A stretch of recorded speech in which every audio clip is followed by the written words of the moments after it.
আসসালামু আলাইকুম প্রিয় দর্শক, অন্য মঞ্চের আলাপ চাইতায় আপনাদের সকলকে আমন্ত্রণ জানাচ্ছি।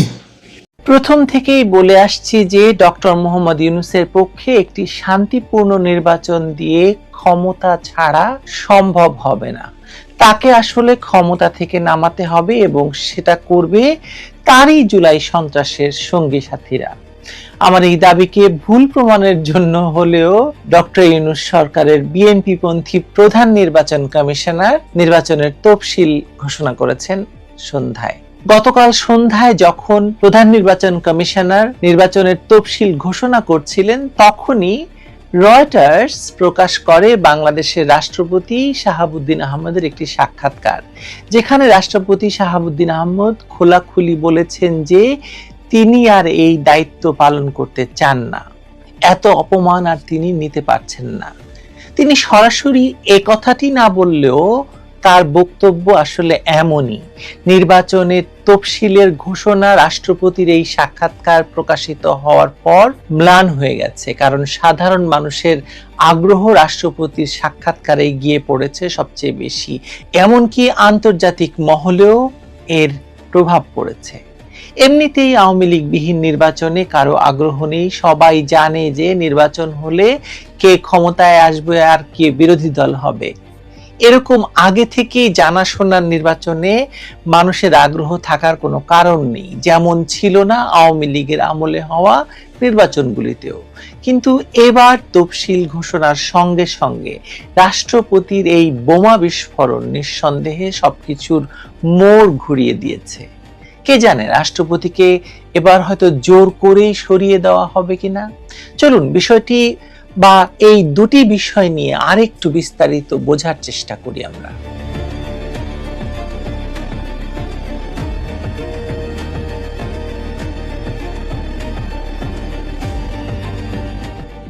বাংলাদেশের রাজনীতিতে কখনোই ঘটনা প্রবাহ আলাদা আলাদা স্রোত নিয়ে চলে না, একটির সঙ্গে আরেকটি ঘটনা খুব জড়িত থাকে। ছোট বা বড় প্রতিটি সংকেত একে অন্যকে হয় গতি দেয়, না হলে ম্রিয়মান করে দেয়, অর্থাৎ কম বেশি একে অন্যের উপর প্রভাব ফেলে, গতি বদলে দেয়। তফসিল ঘোষণার দিনই রাষ্ট্রপতির বিস্ফোরক সাক্ষাৎকার প্রকাশ হওয়া সেই ধরনের একটি মুহূর্ত, যাকে কাকতালও বলা যাবে না, আবার বলা যাবে না যে একটির সঙ্গে আরেকটির কোনো সম্পর্ক নেই। আপনারা কি বুঝতে পারছেন যে একটি অবৈধ সরকারের অবৈধ প্রধানের ইচ্ছা অনুযায়ী অবৈধ নির্বাচন কমিশন একটি নীল নকশার নির্বাচনের তফসিল ঘোষণা করার পর যখন রাষ্ট্রপতি বলেন যে তিনি আর এই পদে থাকতে চান না, তাহলে গোটা রাষ্ট্র পরিচালনাটাই যে অবৈধ সেটা প্রমাণিত হয় কিনা? এখানে যা ঘটছে সেটাকে বুঝতে হলে দুটি সমান্তরাল বাস্তবতাকে পাশাপাশি ধরে দেখতে হবে আমাদের। একদিকে নির্বাচন আয়োজনের ঘোষণা, অন্যদিকে রাষ্ট্রপ্রধানের অস্বস্তি এবং স্পষ্ট অসন্তোষ।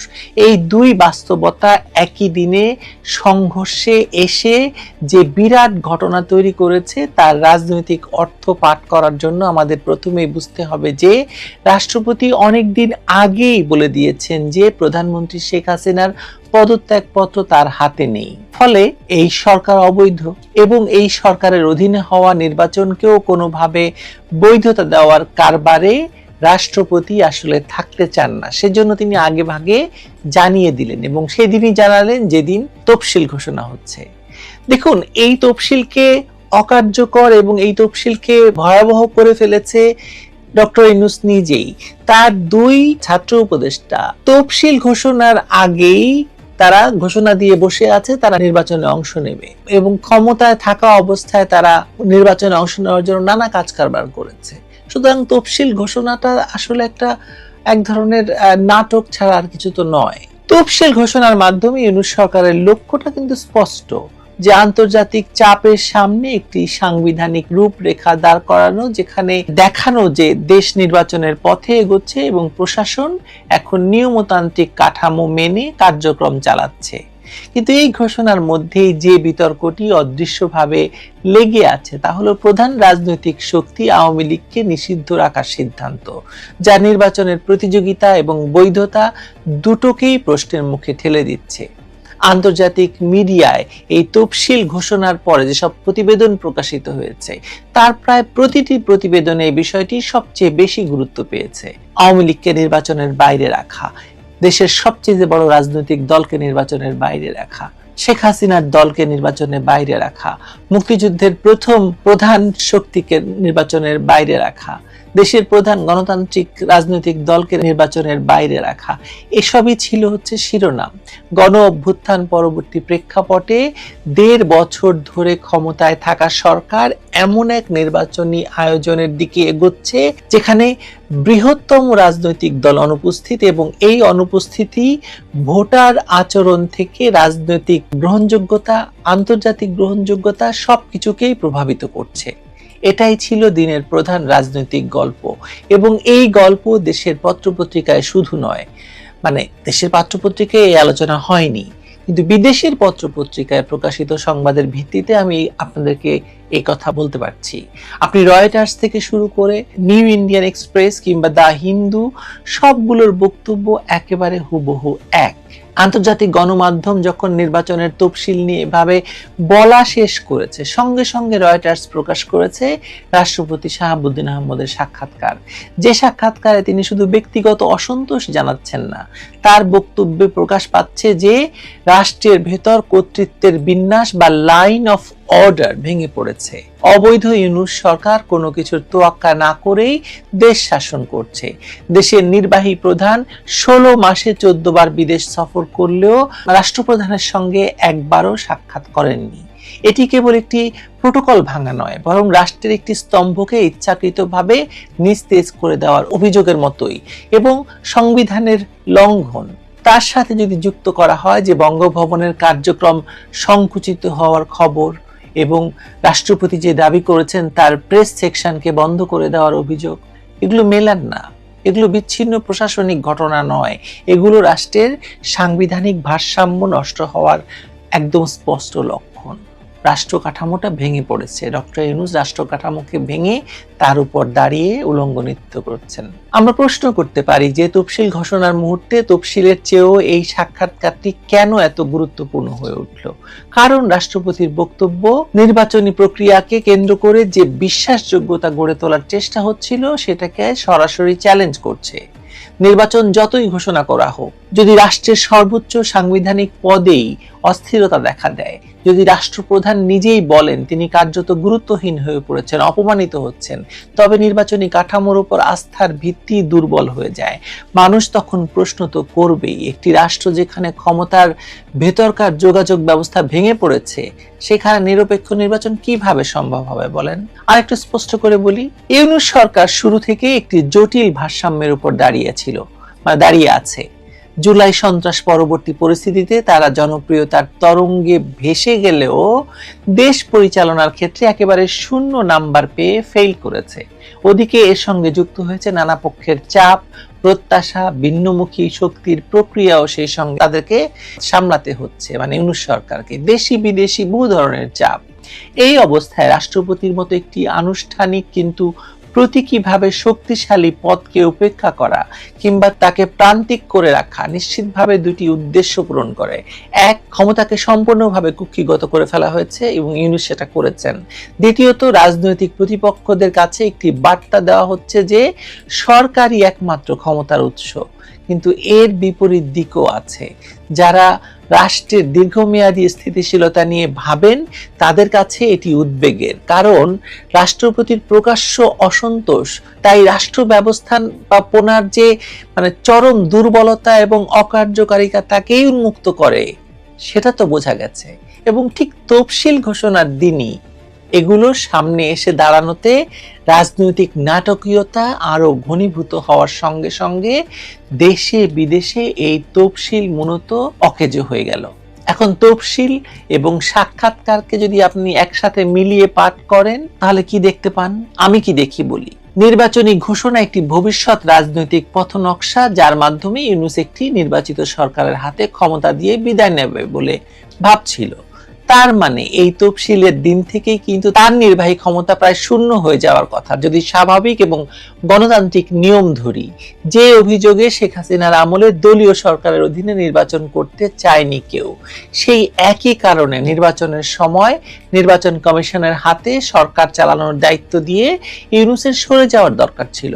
কারণ ইউনূসের মতো রাজনৈতিক সরকার কিন্তু আওয়ামী লীগ বা বিএনপি কেউই কখনো ভাবতেও পারবে না, করে দেখানো তো দূরের কথা। কিন্তু ইউনূসের হাতে ক্ষমতা রেখেই নির্বাচনের তফসিল ঘোষিত হয়েছে।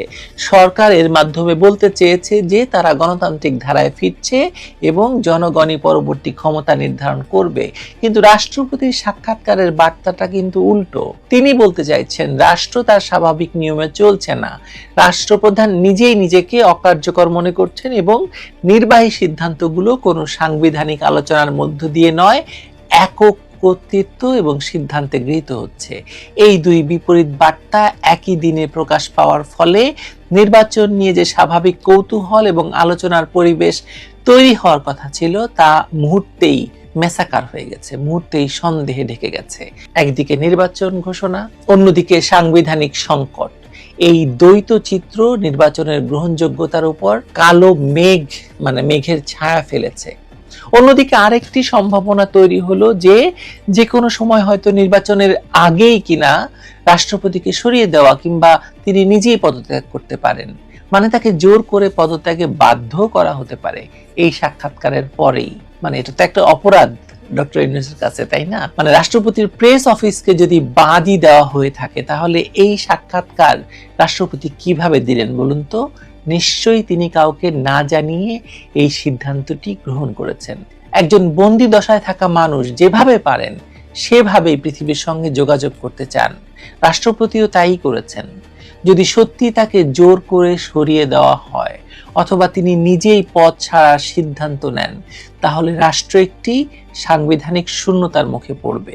এই শূন্যতা স্বয়ংক্রিয়ভাবে নির্বাচন প্রক্রিয়াকেও অনিশ্চিত করে তুলবে, কোনো সন্দেহ নেই। কারণ রাষ্ট্রপতি নির্বাচন ব্যবস্থার একটি আনুষ্ঠানিক গ্যারান্টি। তাকে অকার্যকর দেখালে নির্বাচন কমিশনের স্বাধীনতা, সরকারি সিদ্ধান্তের বৈধতা এবং আন্তর্জাতিক আস্থার উপর বড় আঘাত আসবেই আসবে। সুতরাং রাষ্ট্রপতির পদত্যাগের ইচ্ছা শুধু ব্যক্তিগত ক্ষোভ বা সম্মানহানির ফল নয়, এটি রাষ্ট্রের গাঠনিক স্থিতিশীলতার উপর বিপর্যস্ত আস্থার প্রতিফলন।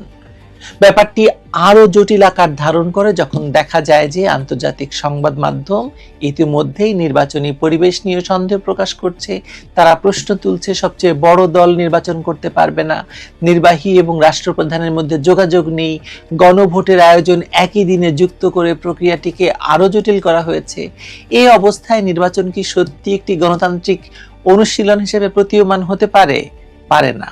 তফসিল ঘোষণা তাই অনিবার্যভাবে রাষ্ট্রপতির সাক্ষাৎকারের প্রেক্ষাপটে ঢুকে গেল এবং এর রাজনৈতিক গুরুত্ব একদম জিরো হয়ে গেল।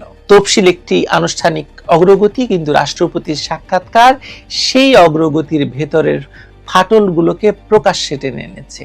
এই ফাটল যদি বড় হয় তাহলে নির্বাচনের নির্ধারিত সময় কি থাকবে, নির্বাচন হবে কিনা, বা হলেও কি কতটা বিশ্বাসযোগ্য হবে, এসব প্রশ্ন সামনে আসবেই আসবে, এসে পড়ে গেছে। আগামী সপ্তাহগুলোতে আমরা কেবল এসব প্রশ্ন নিয়েই কথা বলতে থাকবো। দেখবেন আপনিও এসব প্রশ্নের উত্তর নিয়েই কেবল ভাবতে থাকছেন। কথা হবে আবারও। ভালো থাকুন। আমি বলেছিলাম নির্বাচন হবে না, নির্বাচন হওয়ার সম্ভাবনা কম। এখন দেখা যাচ্ছে আমার কথা ঠিক হবে বলেই মনে হচ্ছে। দেখা যাক। আমি গণক নই, রাজনৈতিক বিশ্লেষক মাত্র। ভালো থাকবেন সবাই।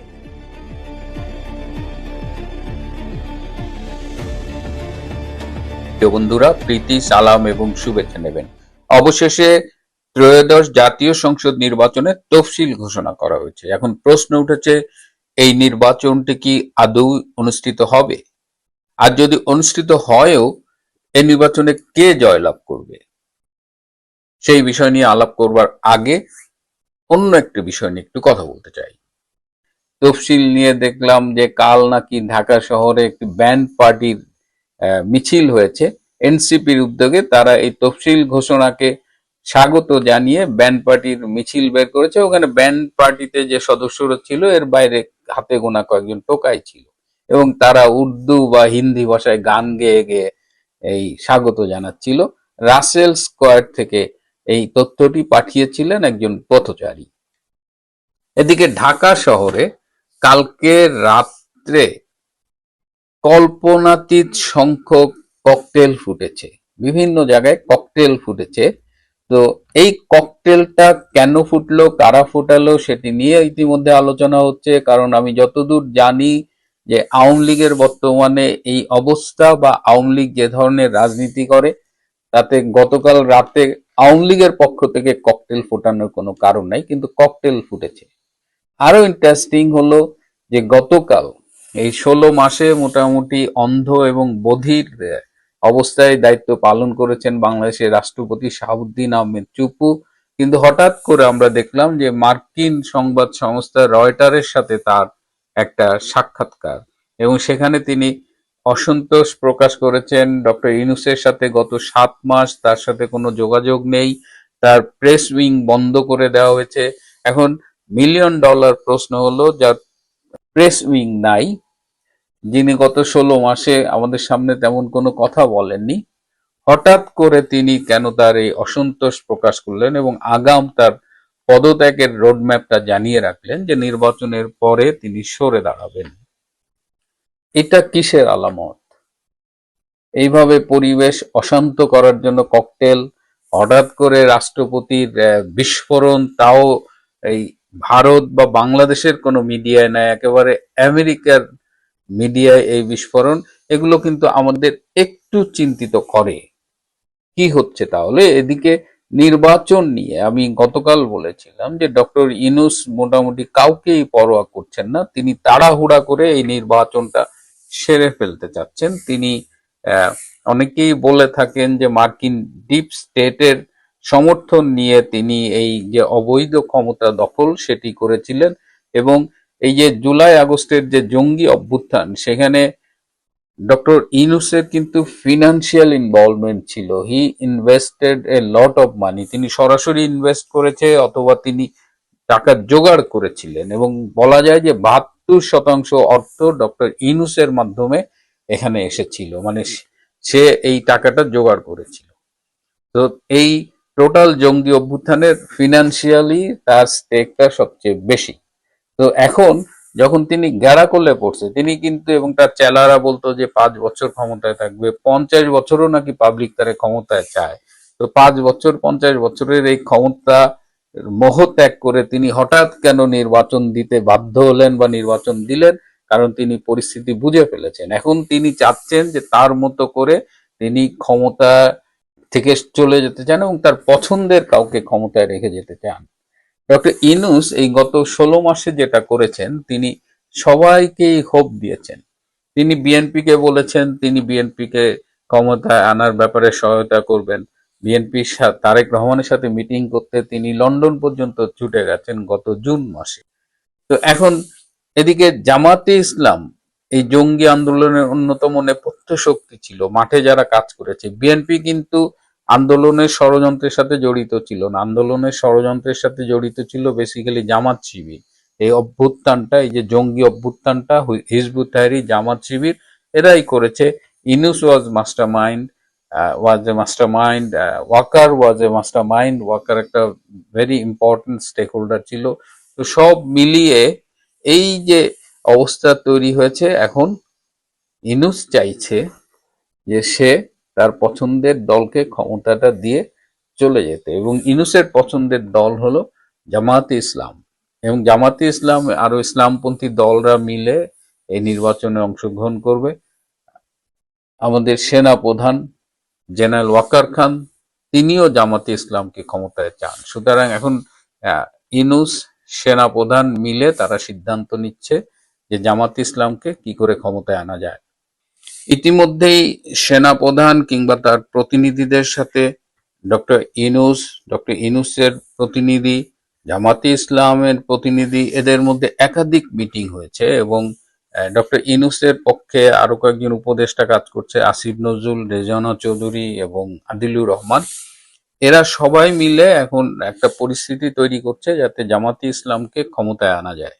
বিএনপিকে তারা এতদিন মূলা ঝুলিয়ে রেখেছে, কিন্তু বিএনপিকে তারা ক্ষমতায় আনবে না।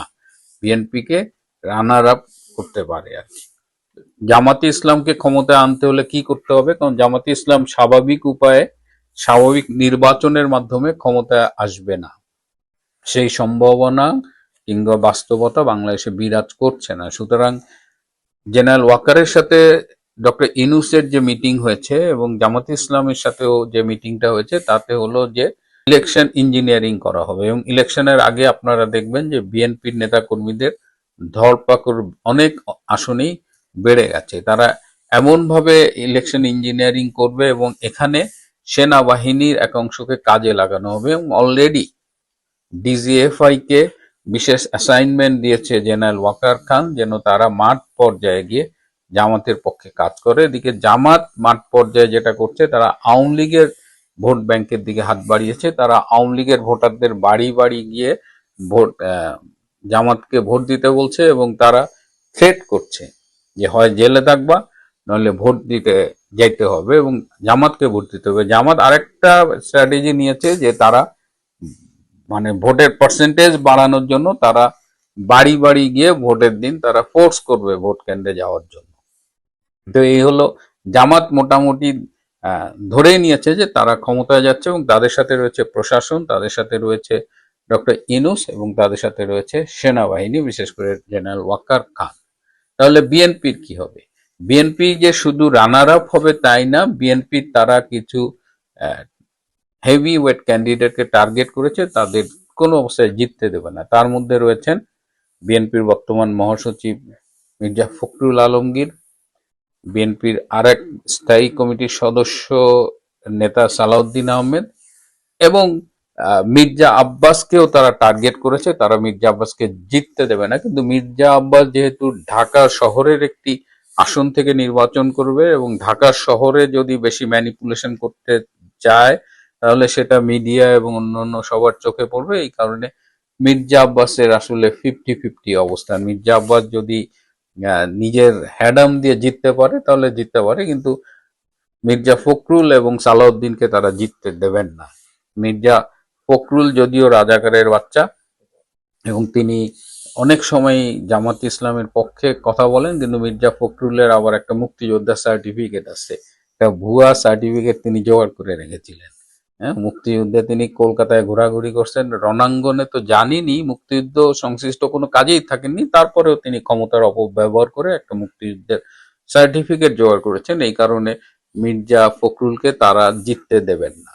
এই বাস্তবতায় ডক্টর ইউনূস সব গুছিয়ে এনেছেন বলে মনে করছেন, কিন্তু আদৌ কি নির্বাচন হবে কিনা, ডক্টর ইউনূস শেষ সময়ে মানে সেফ এক্সিট নেওয়ার জন্য একটা নির্বাচন করে পছন্দের দলকে ক্ষমতা দিয়ে যেতে পারবেন কিনা, সেই প্রশ্নটা কিন্তু রয়ে গেছে। এবং সেটি নিয়ে যেহেতু ইউটিউবে কথা বলছি, গ্র্যাজুয়ালি বলবো।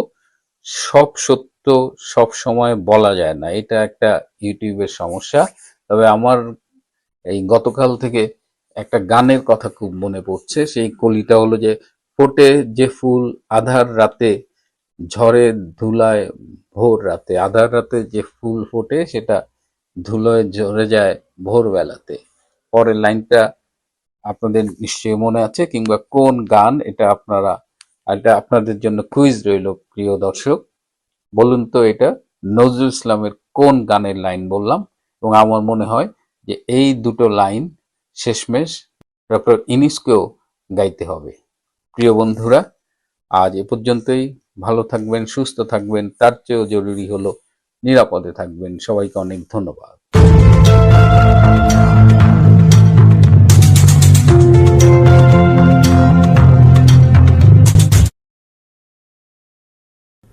প্রিয় দর্শক, সাজ্জাদ কাদেরের শুভেচ্ছা নিন।